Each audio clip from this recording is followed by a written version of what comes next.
Hello everyone, welcome to my YouTube channel learn with Kanika.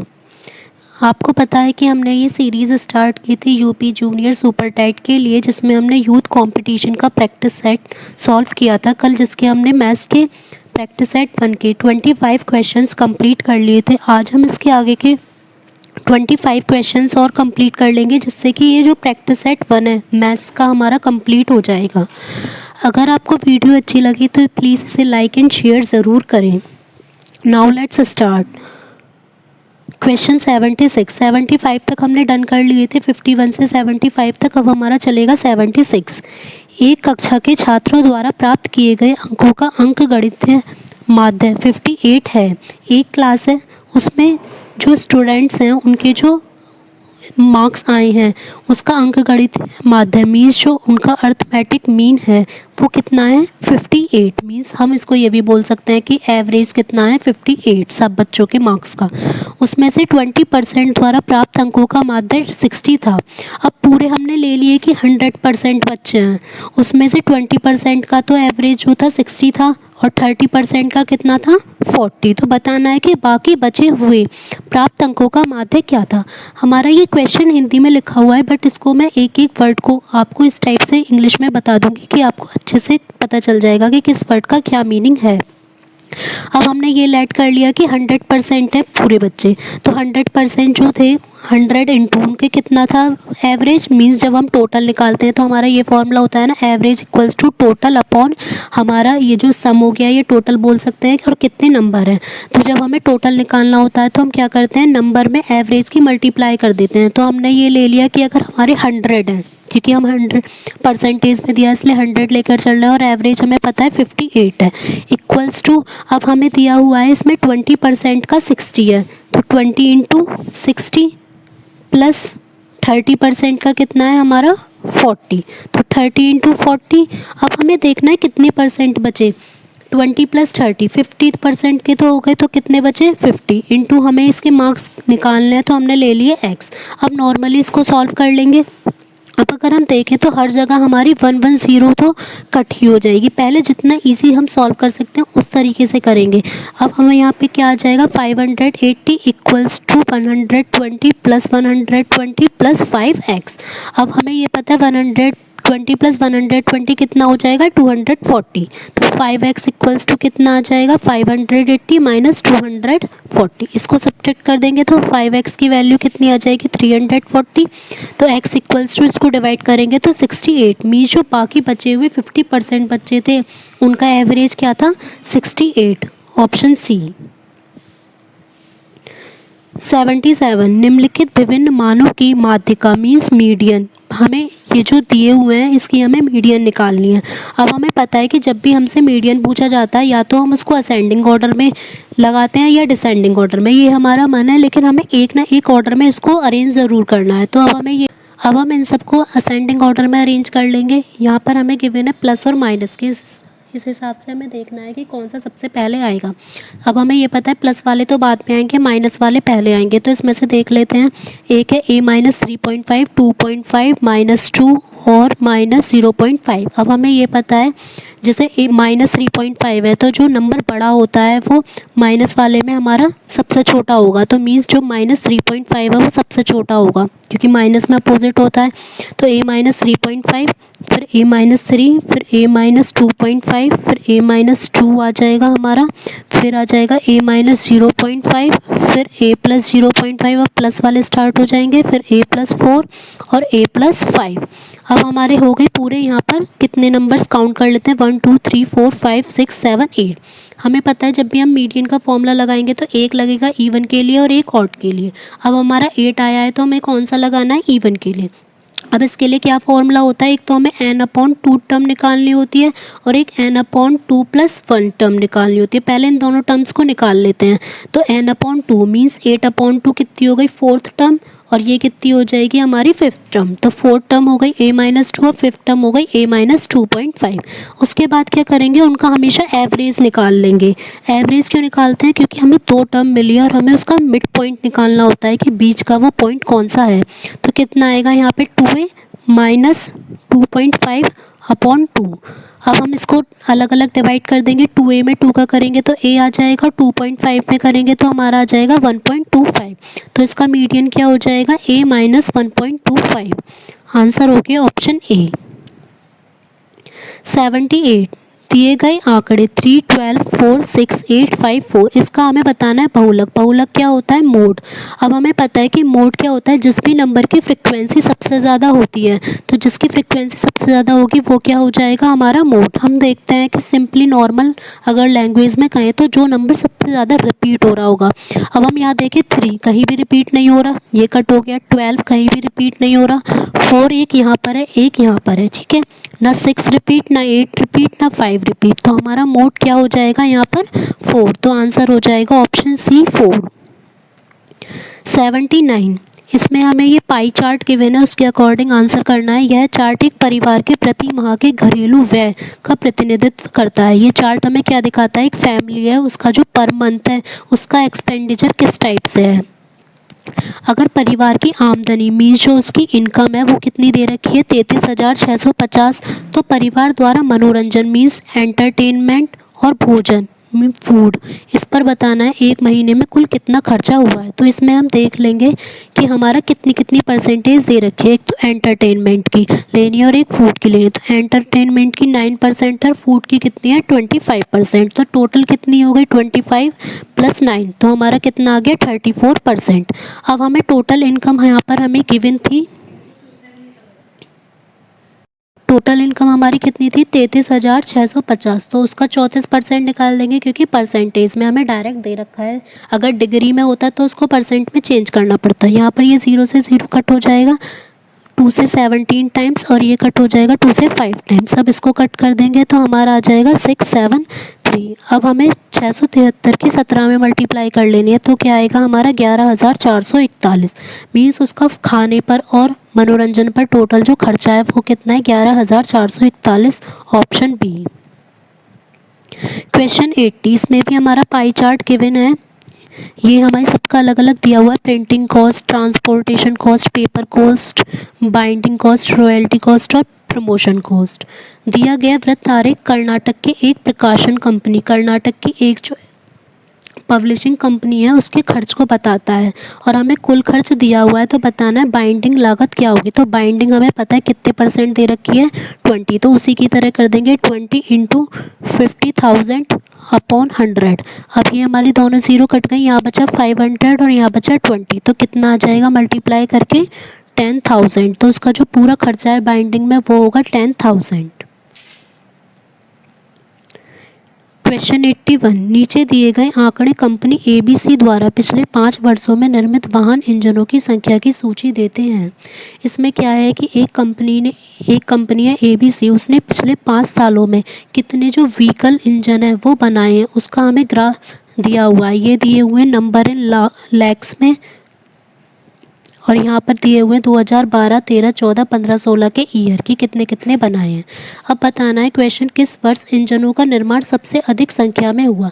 तो direct देख लेंगे graph से कि सबसे ज़्यादा किस में हमारा बना है। तो सबसे ज़्यादा हमारा ग्राफ किस में आ रहा है इंक्रीज़ वाला 2015 में। तो नॉर्मली हो जाएगा कि आंसर आ जाएगा 2015, सबसे ज़्यादा बने हैं व्हीकल्स 2015 में।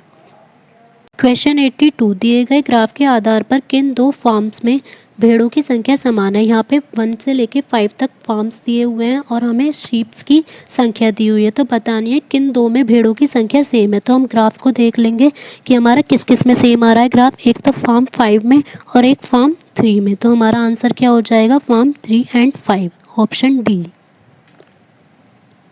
क्वेश्चन 83 दिए गए ग्राफ के आधार पर वर्ष 2005 से 15 तक CO2 सांद्रता में कितने प्रतिशत का परिवर्तन हुआ। यहाँ पर हमें ये ग्राफ गिवन है 1995, मतलब 5 ईयर्स के ग्रेप में दे रखा है। क्या दे रखा है, ग्लोबल CO2 कंसंट्रेशन। अब हमें बतानी है कि 2005 से लेके 2015 तक में कितना उसमें चेंज हुआ है। तो 2005 की कितनी है 380 और 2015 की कितनी है 400। तो इसको सॉल्व कर लेंगे। जब भी हमें परिवर्तन निकालना होगा मीन्स उनका डिफरेंस निकालना होगा तो क्या करेंगे माइनस। तो हम 400, हमें कितना दे रखा था 400, तो 400 माइनस 380, बटे हम किस पे निकाल रहे हैं, क्योंकि जो हमेशा निकालते हैं उसी को नीचे लेंगे, तो फर्स्ट वाला ही हम नीचे लेंगे 380 इंटू 100, इसको माइनस करेंगे तो 20 इंटू 100 अपॉन 380, ये 0 से 0 कट, 2 से ये कट होगा हमारा 19 टाइम्स, तो 100 अपॉन 19। जब इसको डिवाइड करेंगे तो हमारा आंसर आएगा 5.26%, तो आंसर हो जाएगा ऑप्शन डी 5.26। क्वेश्चन 84, एक समांतर चतुर्भुज का आधार उसकी ऊंचाई से 2 गुना है। अब एक इसमें है पैरेललोग्राम, पैरेललोग्राम में हमें पता है कि उसके जो पेयर्स हैं वो पैरेलल होते हैं, ये इसके पैरेलल होगी और ये इसके पैरेलल होगी। उसका जो बेस है, ये जो बेस दे रखा है वो क्या है, यहाँ पर हमने ये ऊंचाई बना ली, उसकी ऊंचाई से 2 गुना है। तो यदि समांतर चतुर्भुज का क्षेत्रफल 392 वर्ग मीटर है, मीन्स जो एरिया है वो 392 वर्ग मीटर है, तो ऊंचाई बतानी है। अब हमने लेट कर ली कि अगर जो उसकी ऊंचाई है वो h है, तो बेस कितना हो जाएगा 2h। अब हमें डायरेक्ट इसके एरिया का फॉर्मूला लगा देना है, कितना होता है बेस इंटू हाइट, और हमें दे कितना रखा है यहाँ पर 392, तो बेस की जगह पुट कर लेंगे 2h into H equals to 392, ये 2 से कट करेंगे तो हमारा आ जाएगा 196। अब एच स्क्वायर की वैल्यू हो गई 196, हमें देखते ही पता चल जाएगा कि 196 किसका होल स्क्वायर होता है 14 का, तो ऊंचाई कितनी हो जाएगी 14, और अगर हमसे बेस पूछा हो जाता तो वो हो जाता 28 मीटर। क्वेश्चन 85, एक वृत्त का क्षेत्रफल, एक सर्कल है, उसका एरिया गिवन है हमें 616 वर्ग मीटर, उसका हमें व्यास बताना है, मीन्स डायमीटर हमें निकालना है, पाई की वैल्यू गिवन है 22/7। हमें पता है कि इसके एरिया का फॉर्मूला क्या होता है पाई आर स्क्वायर, तो पाई आर स्क्वायर इक्वल्स टू 616। अब हमें पाई की वैल्यू रख लेनी है 22/7 into r square equals to 616। 11 से कट कर लेते हैं, 11 2 ज़ा, और यहाँ पर कट हो जाएगा 56, फिर 2 से ये कट होगा 28, तो आर स्क्वायर कितना आया 28 इंटू 7। अब हम यहाँ पर 28 को ये भी लिख सकते हैं 4 7 ज़ा, और इंटू 7 है तो एक तो 7 बाहर आ जाएगा, और 4 का अंडर रूट क्या होता है 2, तो कितना हो गया आर की वैल्यू 14।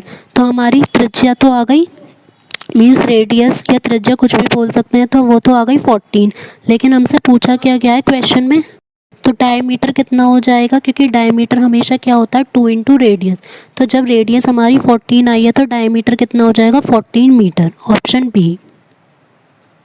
86, किसी घन का पृष्ठीय क्षेत्रफल, एक क्यूब है हमारा, उसका पृष्ठीय क्षेत्रफल मीन्स जो उसका लेटरियल सरफेस एरिया है वो हमें दे रखा है 3750 वर्ग सेंटीमीटर, तो उसका आयतन निकालना है। तो हमें पता है कि जो घन के कितने पृष्ठ होते हैं 6, और एक का एरिया अगर हम निकालेंगे तो ए स्क्वायर आएगा, क्योंकि साइड इंटू साइड, क्योंकि वो हमेशा स्क्वायर की फॉर्म में होता है, तो उसका पूरा फॉर्मूला क्या हो जाएगा 6a स्क्वायर इक्वल्स टू 3750। अब इसको 6 से कट करेंगे तो हमारा कितना आएगा 625, तो हमें पता है 625 किसका स्क्वायर रूट होता है 25 का, तो ए की वैल्यू तो आ गई 25।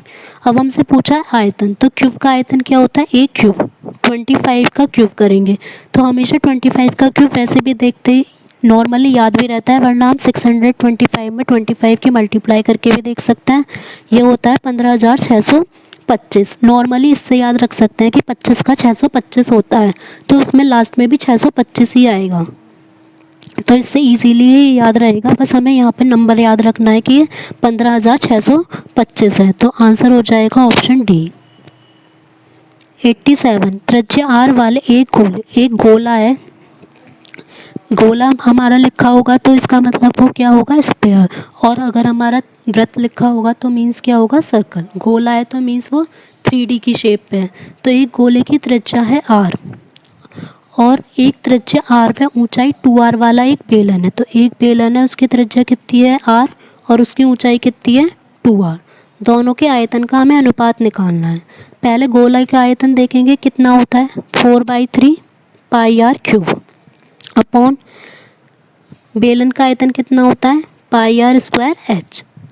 अब यहाँ पाई से तो पाई नॉर्मली कट किया हमारा 4/3 आर क्यूब, हम इसकी भी वैल्यू रख लेते हैं आर स्क्वायर इंटू एच की वैल्यू है यहाँ पर 2r, तो आर क्यूब पूरा कट हो गया और 2 से ये 4 कट हो गया 2 टाइम्स, तो हमारा क्या बचा सिंपल 2/3। तो रेशियो कितना हो जाएगा इनका? 2/3। ये आयतन के अनुपात वाले के क्वेश्चन ज़्यादातर ज़रूरी पूछे जाते हैं, तो बस इसमें यह हमें सबके फॉर्मूले याद होनी चाहिए, तो हम इजीली इसको कर सकते हैं। 88। एक ठोस सिलेंडर है हमारा, उसके आधार की त्रिज्या मीन्स जो उसकी रेडियस है वो कितनी है? 6 सेंटीमीटर थी और ऊंचाई कितनी थी उसकी? 9 सेंटीमीटर। अब उसको पिघलाकर मीन्स उसको मेल्ट करके एक ठोस गोला बनाया गया है, तो बताना है कि उस गोले की त्रिज्या क्या होगी। तो जब भी किसी भी एक चीज़ को पिघलाकर दूसरी चीज़ बनाई जाती है तो हमेशा हम क्या निकालते हैं? उसका आयतन मीन्स वॉल्यूम, क्योंकि जितना जितना इसका होगा पूरा आयतन उतना ही फिर उसका आयतन होगा, क्योंकि उसी से बनाया गया, बस उसकी शेप चेंज की गई है। तो दोनों के आयतन को इक्वल रख देंगे। अब सिलेंडर का भी हमने पढ़ा था क्या होता है? पाई आर स्क्वायर। तो पाई इंटू आर कितनी दे रखी है यहाँ पर? 6, तो 6 इंटू 6 और एच कितनी है? 9 इक्वल्स टू हमें गोले की रखनी है तो 4/3 पाई आर क्यूब। पाई से पाई कट हो जाएगा, 2 3 ज़ा 6, 2 2 ज़ा 4, फिर 2 3 ज़ा 6। तो आर क्यूब की वैल्यू यहाँ पर आ गई 3 इंटू 3 इंटू 3 इंटू 9। तो एक 3 तो बाहर आ जाएगा क्योंकि यहाँ पर है हमारा क्यूब रूट, लेकिन 9 नहीं आ सकता, तो क्यूब रूट में 9 रह जाएगा अंदर। तो हमारा आंसर क्या हो गया? 3 9 cube root, option A. Equation 89। यदि tan a plus cot A equals to 2, ये ट्रिग्नोमेट्री से है कि इसमें हमें tan a plus cot A की वैल्यू 2 दे रखी है, तो बताना है tan square A plus cot square ए की वैल्यू क्या होगी। तो जब भी हमें इस टाइप से दे रखा होगा तो हम उसे होल स्क्वायर का फॉर्मूला लगा लेंगे, tan a plus cot A का होल स्क्वायर। तो हमें a प्लस बी के होल स्क्वायर का फॉर्मूला क्या होगा? ए स्क्वायर, तो tan square A plus 2ab, तो 2 tan a into cot A plus B square, तो कॉट स्क्वायर ए। अब हमें tan a plus cot A की वैल्यू तो पता है 2, तो 2 का स्क्वायर कितना हो जाएगा? 4। ये हमें वैल्यू निकालनी है। अब इसे देखते हैं 2 tan a into cot A को। अब हमें पता है कि हम कॉट ए को ये भी पहले तो ये लिख लेते हैं tan square A plus cot square A. अब हमें पता है कि जो कॉट ए होता है वो रेसिप्रोकल होता है tan a का, तो tan a into cot A को हम लिख लेंगे 1/tan a।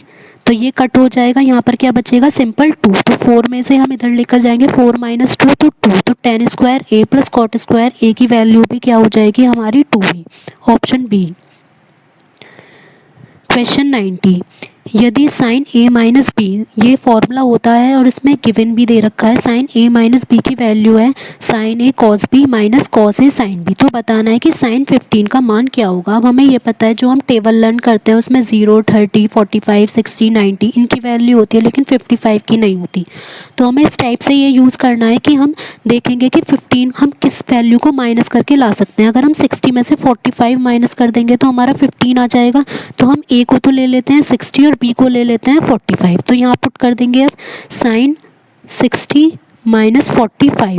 अब हमारा क्या था फॉर्मूला? साइन ए, तो साइन 60 इंटू कॉस बी, तो कॉस 45 माइनस साइन 45 अपोजिट कर देंगे और कॉस 60। अब ये तो हो गया हमारा साइन 15 जो हमें निकालना है। इसके बाद हमें इसकी वैल्यू रखनी है, तो इसकी वैल्यू की ट्रिक भी मैं बता देती हूँ हमें किस टाइप से लर्न करनी है। अगर हमें सिंपल केवल साइन की पहले वैल्यू रख लर्न करेंगे 0 30 45 60 90, ये लाइन तो हमें लर्न नहीं करनी होगी। साइन की हमारी क्या वैल्यू होती है? 0 की 0 होगी, 30 की होगी 1/2, 45 की 1/√2, 60 की होगी √3/2 और 90 की होगी 1। अब जब हम कॉस की लिखेंगे तो क्या करेंगे? इसको उल्टा लिख दो, रिवर्स कर दो। 90 की हम पहले लिख देंगे, यहाँ 1 आ जाएगा, यहाँ √3/2 आ जाएगा, यहाँ तो 1/√2, यहाँ 1/2 और यहाँ 0। तो एक साइन से हम कॉस की इजीली लर्न रख सकते हैं। तो अब हमें पता चल गया साइन 60 की क्या होगी हमारी? √3/2। तो यहाँ लिख लेंगे √3/2 और कॉस 45 की 1/√2 माइनस साइन 45 की 1/√2 और कॉस 60 की 1/√2। अब यहाँ पर ऊपर तो बचा, यहाँ पर हमारा 2√2 नीचे तो दोनों का कॉमन हो जाएगा, यहाँ आएगा हमारा 1/, ये तो 1/√2 ठीक है, cos 60 की वैल्यू आएगी 1/2। तो 2√2 हमारा कॉमन आ गया, ऊपर क्या बचा √3 - 1। तो अब हम देख लेते हैं ऑप्शन में इस टाइप से दिया हुआ है या नहीं। तो नीचे कहीं भी रूट नहीं है, तो वैसे भी जहाँ नीचे रूट होता है तो हम हमेशा उसको रेशनलाइज कर लेते हैं। तो रेशनलाइज करने में क्या करेंगे, जो रूट वाला पार्ट होगा उसकी दोनों साइड मल्टीप्लाई कर लेंगे। तो ऊपर क्या हो जाएगा √6 - √2 और नीचे क्या हो जाएगा 2 2 से 4। तो आंसर हो गया √6 - √2/4, ऑप्शन डी। 91, यदि ओ वृत्त का केंद्र है, ये एक सर्कल है, उसका केंद्र जो दे रखा है हमें सेंटर वो ओ है, तो बताना है कि इस फिगर में हमें एक्स की वैल्यू क्या होगी। तो जब भी हमारा इस टाइप से बन रहा होता है कि एक एंगल हमारा बनेगा सेंटर पे और एक बनेगा हमारा सर्क्यूमफ्रेंस मीन्स परिधि पर, तो क्या करते हैं कि अब ये जो एंगल बन रहा है इस टाइप से है, तो यहाँ पर भी जो हमें एंगल चाहिएगा वो इसी टाइप वाला चाहिएगा। मीन्स इसका फेस इधर है तो हमें इधर फेस वाला ही एंगल चाहिए, जबकि हमें ऊपर वाला दे रखा है 110 + 90। मीन्स जो BOC का हम ऊपर वाला देखें तो वो पूरा 200 है, लेकिन हमें चाहिए नीचे वाला। तो जब भी हमें अपोजिट निकालना होता है, क्योंकि ये जो पूरा सर्कल होता है वो 360 का होता है, जब हमें ऊपर का दिया हुआ है 200 तो हम 360 में से 200 को माइनस कर लेंगे, हमारा आया 160। तो मीन्स जो ये नीचे वाला BOC है वो कितना हो गया 160। अब इतना तो हमें पता चल गया। अब हमें निकालना है x। तो हमें ये पता है कि ये जो प्रॉपर्टी होती है कि जो केंद्र पर बना हुआ कोण होता है वो परिधि पर बने हुए कोण के हमेशा दुगना होता है। अब हमें कभी कभी ये भी कन्फ्यूज़न हो जाती है कि ये दुगना होता है परिधि वाला या केंद्र वाला दुगना होता है। तो इसके लिए हम कैसे याद रख सकते हैं कि जो केंद्र पर बना हुआ होता है उसका जो हम एंगल देखें तो ज़्यादा फैला हुआ है, मीन्स ये होता है बड़ा, तो ये होगा दुगना, और ये एंगल है छोटा, अगर हम इसका देखें तो ये हो जाएगा छोटा, तो दुगना जो होगा वो केंद्र वाला होगा। तो हमारा केंद्र वाला कितना है 160। तो हमें परिधि वाला निकालना है, तो इसका हाफ कर देंगे तो कितना आ जाएगा 80। तो एक्स की वैल्यू कितनी हो जाएगी, ऑप्शन बी 80। क्वेश्चन 92, 10 सेंटीमीटर त्रिज्या का एक वृत्त है, उसकी त्रिज्या कितनी है 10 सेंटीमीटर, उसके अंदर एक समकोण त्रिभुज बनाया गया है। यदि वृत्त का व्यास त्रिभुज की एक भुजा है, तो वृत्त का जो व्यास है वो त्रिभुज की एक भुजा है, और इस टाइप से हमारा हो गया त्रिभुज। तो जब 10 तो रेडियस थी, तो जो इसकी साइड है वो कितनी हो जाएगी 20, ये वाली हमारी ये 20 हो गई पूरी, और ये है समकोण त्रिभुज, तो यहाँ पर हो जाएगा 90 डिग्री का एंगल। अब इतना हो गया। इसके बाद है एक त्रिभुज, इस त्रिभुज का जो परिमाप है वो 48 है। मीन्स इन तीनों साइड्स को अगर हम ऐड कर देंगे, हमने यहाँ पर ले ली A, B और C, तो ABC इनका जो परिमाप है वो 48 है। तो परिमाप का फॉर्मूला क्या होता है, तीनों साइड्स का सम AB + BC + CA = 48। अब हमें BC पता है कि वो 20 है क्योंकि वो वृत्त का व्यास है, तो AB + CA कितनी हो जाएगी हमारी 48 में से 20 लेफ्ट कर दो तो कितना बचेगा हमारा 28। इतना अब हमारा आ गया। इसको या तो 90 डिग्री जब हमें पता है तो या तो पाइथागोरस लगा के इसको पूरा सॉल्व करके देखें, या हम डायरेक्ट ऑप्शंस के थ्रू भी जा सकते हैं कि दोनों हमें निकालना है, दोनों भुजाएं अन्य कौन सी है, इनका सम है 28। पहले ऑप्शन से देख लेते हैं कि सबका सम 28 आ रहा है कि नहीं। ये भी 28 आ रहा है, ये भी 28, ये भी 28, ये भी 28। मीन्स इससे तो हमें पता नहीं चलेगा। अब क्या देखते हैं कि यहाँ पर हमें पाइथागोरस से ये पता चलेगा कि ये तो हमारा हो गया एंगल, इसके सामने का ये क्या हो जाएगा हमारा हाइपोटेन्यूस। तो जो इसका स्क्वायर है 20 का स्क्वायर कितना है 400, तो इनका जो सम का स्क्वायर है वो हमारा, इनके स्क्वायर का जो सम है वो 400 आना चाहिए। तो ऐसा हमें किस में पता चलेगा, 12 का स्क्वायर + 16 का स्क्वायर हमें पता है कि वो कितना हो जाता है 400। वैसे तो आंसर हो जाएगा ऑप्शन सी। या हम सबको भी करके देख सकते हैं, लेकिन ये एक ट्रिपलेट होता है कि 12, 16, 20। जब भी 12 और 16 बेस या हाई परपेंडिकुलर होते हैं तो हमेशा हाइपोटेनियस हमारी 20 ही होती है, वरना हम ऑप्शंस के थ्रू सबको करके देख लें, या फिर हमारा यह है कि हम इक्वेशन से बनाकर देख लें। तो ऑप्शंस के थ्रू ज़्यादा ईजी होगा कि हम पहले सम करके देख लिया, अब सबका 28 है, उसके बाद इनका स्क्वायर का सम करके देख लेंगे कि किसका 400 हमारा आ रहा है, तो वही हो जाएगा हमारा आंसर। 93, त्रिभुज ABC में यदि एंगल A = हमें 90 है, तो एक हमने ABC ट्राइंगल बना लिया जिसमें हमारा ABC इस टाइप से हमने बना लिया, ये हमें दे रखा है 90 डिग्री। अब A = 25 है, B = 7 सेंटीमीटर, तो tan B की हमें वैल्यू बतानी है क्या होगी। तो अब हमें यहाँ पर ऐसे साइड नहीं देनी, गिवन हमें दिया हुआ है स्मॉल ए इक्वल्स टू, तो इसमें हम कैसे देखते हैं कि हमें ए के सामने वाली जो साइड है वो देखनी होगी। तो ये जो बी सी है वो कितनी हो जाएगी 25। ऐसे ही बी, तो बी के सामने वाली साइड ए सी कितनी हो जाएगी 7। ये 25 हो गई, ये 7 हो गई। अब हमें निकाल लेना है बेस, क्योंकि tan b निकालेंगे तो पाइथागोरस लगा लेंगे। तो 25 का स्क्वायर माइनस 7 का स्क्वायर, तो 625 का स्क्वायर माइनस 49, तो कितना आएगा 576। ये किसका स्क्वायर रूट होता है हमारा 24 का। अब हमें पता चल गया कि यहाँ पर 24 है। वैसे भी हमें नहीं भी पता होता ना तो यहाँ सब में 24 ही आ रहा है तो भी पता चल जाता। अब हमें देखना है tan b की वैल्यू क्या होगी। तो tan b, tan में हमारी वैल्यू क्या होती है, हमारा होता है लंब बटे आधार, मीन्स परपेंडिकुलर अपॉन बेस।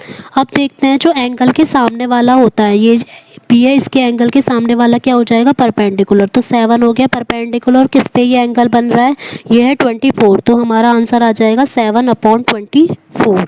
तो आंसर हो जाएगा ऑप्शन डी। 94 चित्र में बी एंगल जो है वो 70 गिवन है हमें और सी 60 गिवन है, और ई जो है ई यहाँ पर ये बी सी का मध्य बिंदु है और एफ ए बी का मध्य बिंदु है। तो बताना है एफ ई बी, हमें ये वाला एंगल बताना है क्या होगा। अब जब हमें इस टाइप से होता है, एक त्रिभुज होता है और एक मध्य बिंदु और दूसरे के मध्य बिंदु को मिलाने वाली जो रेखा होती है, ये एक हमारी प्रमेय होती है थ्योरम, कि जब मध्य बिंदु को मिलाने वाली जो रेखा होती है वो हमेशा थर्ड वाली साइड के पैरेलल होगी और उसकी हाफ होगी। तो जो एफ ई एफ है वो किसके पैरेलल हो जाएगी, हमारी ए सी के। तो जब पैरेलल लाइंस होती हैं तो उनके जो संगत कोण हैं वो बराबर होते हैं। संगत को बोलेंगे हम करस्पॉन्डिंग एंगल्स। तो करस्पॉन्डिंग एंगल्स इक्वल होंगे। तो करस्पॉन्डिंग एंगल्स इसमें क्या होंगे, हम ये दोनों लाइन दे रखी है तो ये एंगल और ये एंगल, तो एंगल जो हमारा एफ ई बी है वो ए सी बी के इक्वल होगा। तो कितना हो जाएगा 60। तो आंसर हो जाएगा हमारा डायरेक्ट ऑप्शन बी 16। 95 एक चतुर्भुज के चारों कोणों का योगफल क्या होता है। ये हमें सबको ही पता है, सबसे इजी क्वेश्चन है कि चतुर्भुज के चारों कोणों का योगफल क्या होता है हमारा 360। नेक्स्ट है 96 एक समांतर चतुर्भुज की कितनी सममिति रेखाएं हैं, मीन्स उसकी बतानी है सिमेट्री लाइंस कितनी हैं। तो हम पहले समांतर चतुर्भुज बना लेते हैं, ये इसके पैरेलल हो गई, ये इसके पैरेलल हो गई। अब हमें सिमेट्री लाइन क्या होती है कि उसको इस टाइप से डिवाइड करना है कि ऊपर का पार्ट नीचे के इक्वल हो। अगर ऐसे डिवाइड कर रहे हैं और अगर हॉरिजॉन्टल डिवाइड करना है तो टॉप और बॉटम का इक्वल होना चाहिए, वर्टिकली डिवाइड करना है तो लेफ्ट राइट का इक्वल होना चाहिए। अब हम इसको एक तो ऐसे डिवाइड कर सकते हैं तो हमारा ये इक्वल हो जाएगा, ऐसे एक ऐसी हॉरिजॉन्टल डिवाइड कर सकते हैं तो ये इसके सेम होगा। तो कितनी सिमेट्री लाइंस हो गई इसमें 2, तो सममिति रेखाएं हो जाएंगी इसमें 2। 97 मनु के पिग्गी बैंक में, मनु का एक पिग्गी बैंक है उसमें 50 पैसे, 1 रुपये, 2 रुपये के कुल रुपये कितने हैं 221 रुपये। इसका अनुपात कितना है 4:3:6। तो हमें पिग्गी बैंक में 50 पैसे वाले सिक्के की हमें संख्या बतानी है कितनी होगी।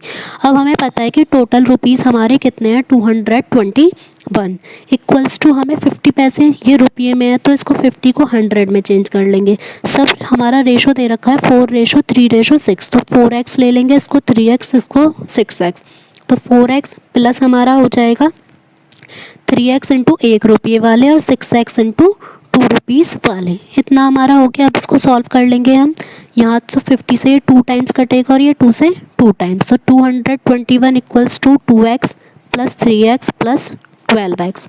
ये कितना हो गया 12 और 3 15 और 2 17, तो 17x बराबर हमारा आ गया 221। इसको काटेंगे तो आएगा हमारा 13, तो x आ गए 13।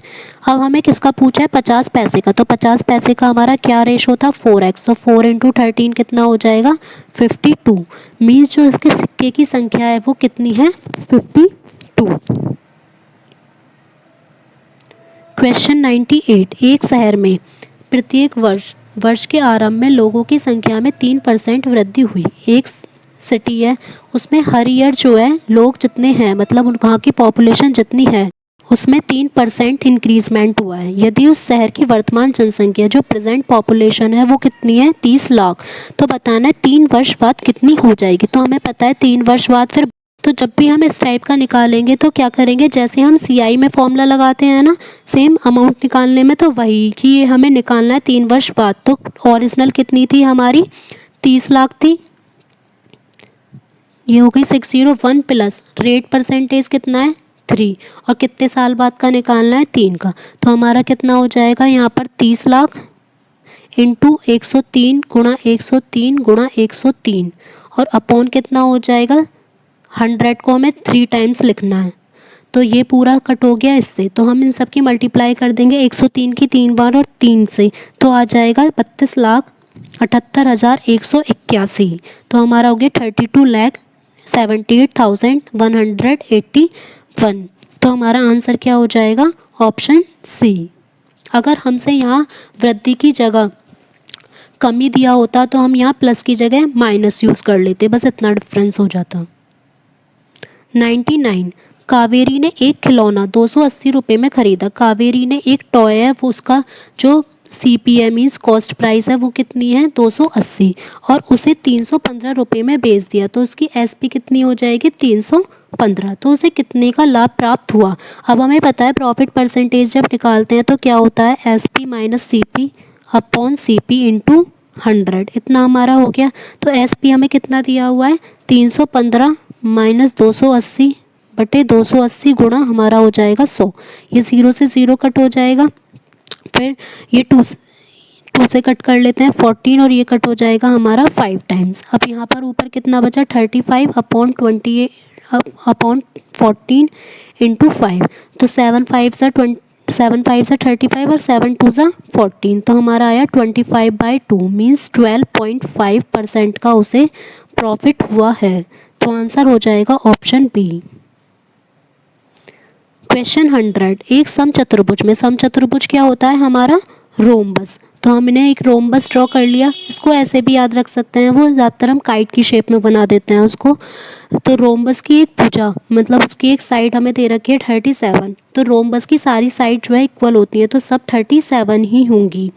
इसका क्षेत्रफल, इसका एरिया हमें दे रखा है 840। तो बताना है इसके विकर्ण की लंबाई का योग, मतलब जो इसके डायगनल्स हैं उसका, तो उसके डायगनल्स का हमें सम बताना है कि किस टाइप से कितना आएगा।